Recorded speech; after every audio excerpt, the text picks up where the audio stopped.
Hello, hello, hello, hello, hello. John Mason. How is everybody? Hope you all well. Enjoying the summer? Hope so. I enjoyed going yesterday to the neighborhood on 13th and Locust in Philadelphia to see the Pride Festival. All the L's, the G's, the B's, the T's, the Q's, the whole nine were there in force, celebrating the love for each other and for themselves. And along the way, I've seen some of the fiercest drag queens you can imagine. And it was tough to walk around there. The place was packed. You couldn't move very far, but it was a fabulous time. And that's what scares the hell out of so many people. That's what they're trying to repress. And that's not what's going to happen. So many attempts are out there to suppress the very idea of being gay or lesbian or bi or trans or whatever. Like the banning of books. Excuse me, but if a kid's going to grow up to be gay, they're going to grow up to be gay. And no book banning is going to change that. They don't need a book to know what's with themselves and their bodies. They are going to be whatever they grow up to be. They're going to find their true selves and act on it and cultivate it. No state repression is going to change that. And don't get the idea that they're all going to go back into the closet and we're all going to keep our mouths shut while they repress books, while they deny the reality of history, such as slavery, that they're going to deny the repression of all attempts by workers to organize into unions for their benefit. Are they going to repress that? No, no, no. So let's give them something to be scared of. Like organized workers coming together at their work sites to demand that the bosses respect them as human beings and to respect the contribution they make to the development of the company. Otherwise, these bosses would be just talking to their own damn selves. Oh, by the way, Moms for Liberty, that's what they actually call themselves.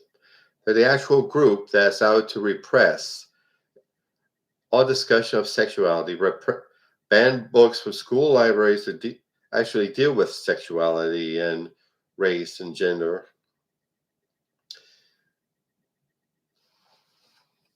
They call themselves Moms for Liberty. It's one of those AstroTurf groups. Those kind of groups that some corporation, like say the Coke company, pays money to pretend to be a grassroots movement to advance the corporate agenda, or to advance an agenda that people in reality don't want, hence the term AstroTurf. And the Moms for Liberty are going to have a convention later in Philadelphia, later in the month in Philadelphia, from January, I think, 29th to, no, June 29th through June 2nd. And let's give them a reception they won't forget.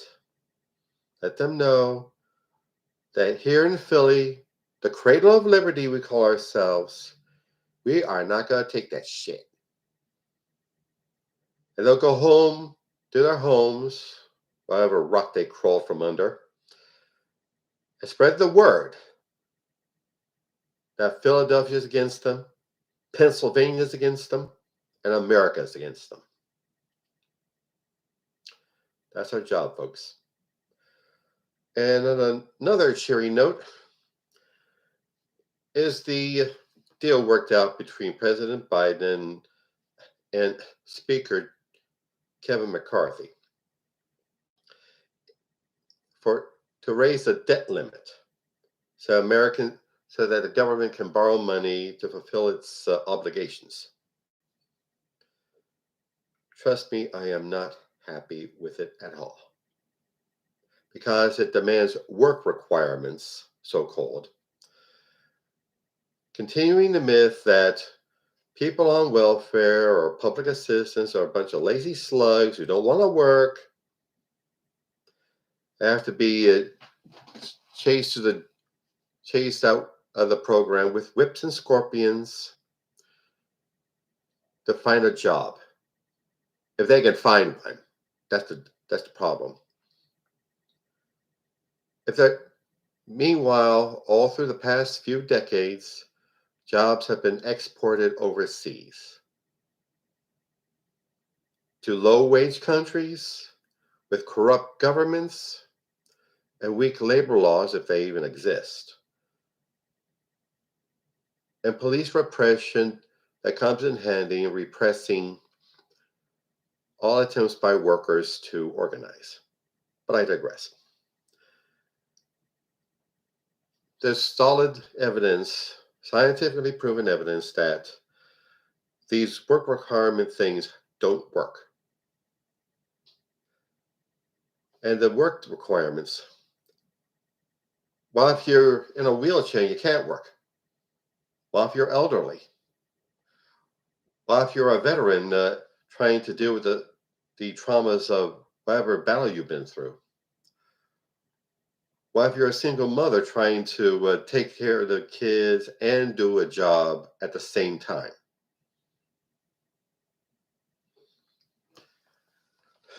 Again, low income and working and poor people in this country are the scapegoats for the failures of capitalism. This is your free market at work, folks. Give everything away to the corporations. That's the old story.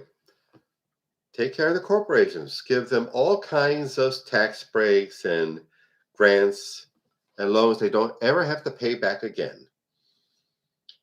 And we, the people, will somehow attain some of that, which will trickle down at us. Do we still believe that shit? I sure as hell don't. It didn't trickle down, it just stayed at the top. And the extra money these corporations from tax breaks and government grants have been used for more luxuries and stock buybacks, so as to raise up the price of the stocks and raise their value and get richer. And it gives them more money to play with their silly vanity projects, such as Elon Musk SpaceX and Jeff Bezos Blue Origin. Sorry. They're billion-dollar vanity projects, and they're expensive toys like Jeff Bezos' super yacht, which had trouble, which they couldn't get out of their whatever port they were assembled at in Rotterdam because of the bridge. They expected the city of Rotterdam to take the bridge down so that Bezos' yacht could pass by.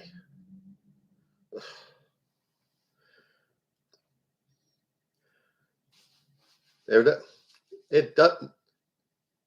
doesn't do. They don't send a dime over.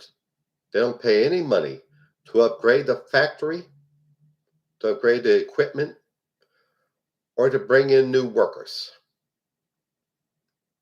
So less cure ourselves of that myth once and for all. I have been reading Philip Foner's fabulous volume 11 of Philip Foner's fabulous history of the labor movement in the United States. And and volume 11 deals with the Depression, the onset of the Depression now, and how workers tried to take care of themselves since the government wouldn't, organizing unemployed councils with the help of the Communist Party and their allied organization, the Trade Union Unity League, an attempt to organize workers on an industrial basis rather than the old craft model of the AFL. And I read the part where the Hoover administration constructed the Reconstruction Finance Corporation. That's where the idea of trickle down comes in. Take care of the corporations and they'll hire more workers. But the unemployment rate in the country got worse and worse and worse until the end of Hoover's administration.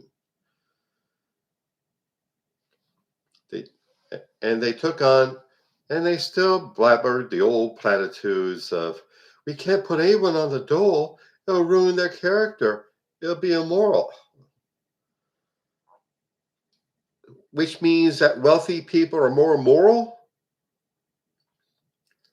Or is it they can pay for higher classes of vice and debauchery? Oh man. They go billions of dollars and we get the lectures. And also, like I said, with all due respect to President Biden, that was not a good deal. Maybe it's just a stopgap, but and again they are attempting to end the moratorium on payments for student loan debts, which has gone to over $1 trillion in this country, just as bad as credit card debt and mortgage debt. Kids from low-income families and working families were working, trying to get into college, to get into the professions, have a great standard of living, take care of their families. Now they see that the high-end jobs they were hoping to get weren't there. They've been exported to other countries, like I said. And they're stuck with several dozen $1,000 in debt. That is another drag on the economy. If you eliminate student loan debt, there will be more money at the grassroots for working people and up-and-coming professionals and families to purchase merchandise in locally based stores. And that's how you boost the economy. Percolate up is how you do it, not trickle down. Okay? Okay? The politicians did their part. Now we do ours. We have to organize. Get on to our Congress people and senators. Attend rallies and classes. And on election day, attend the voting booth. Get out there and vote. Let them know we see you. Let them know let them know we see them. Let them know we're not taking any this crap. Let them know that we're not going to passively go into the night. We're not going to know our place. Our place is among the citizens of this country. We're not going to act like spectators or inmates in prison. We're going to act like citizens. Let them know we're active. Let them know we're engaged. And that, my fellow Americans, is how you affect social change. We've done it before. We'll do it again. Okay, that's it for now. And now, advertisements. My novel, Soldier of the Cross, is available on Amazon.com. It's the story of David Lucas, who, as a young man in the early 60s, was a drunk, whore chaser, and school bully who gets in trouble in the army, meets a chaplain, and becomes a fanatical, born-again Christian, fanatically zealous to be a manly man for Jesus. But that zeal leads him to great trouble. Please purchase the novel Soldier of the Cross on Amazon.com. And also, Hemperific is a lovely little CBD product store located on Snyder Avenue near 15th Street in South Philadelphia. There you'll find some of the finest cannabis-infused products. Flour and gummies and candies and drinks and lip balm and hand sanitizer and dog treats. Dog treats. Look them up, please. HemperificLLC.com. And also my beloved career and business coach, Michelle Snow. Michelle is excellent in helping you as you develop your professional career or a small business. Let you know what you're doing right, where you need work, and help you network with other small entrepreneurs and professionals as you make your way to the top. Look her up, please. growwithsnow.com. Okay. That's it for now. But trust me, more is to come. I ain't giving up and I ain't shutting up. And neither should you. Take care, Americans. Keep cool, mommy-os, daddy-os. Bye.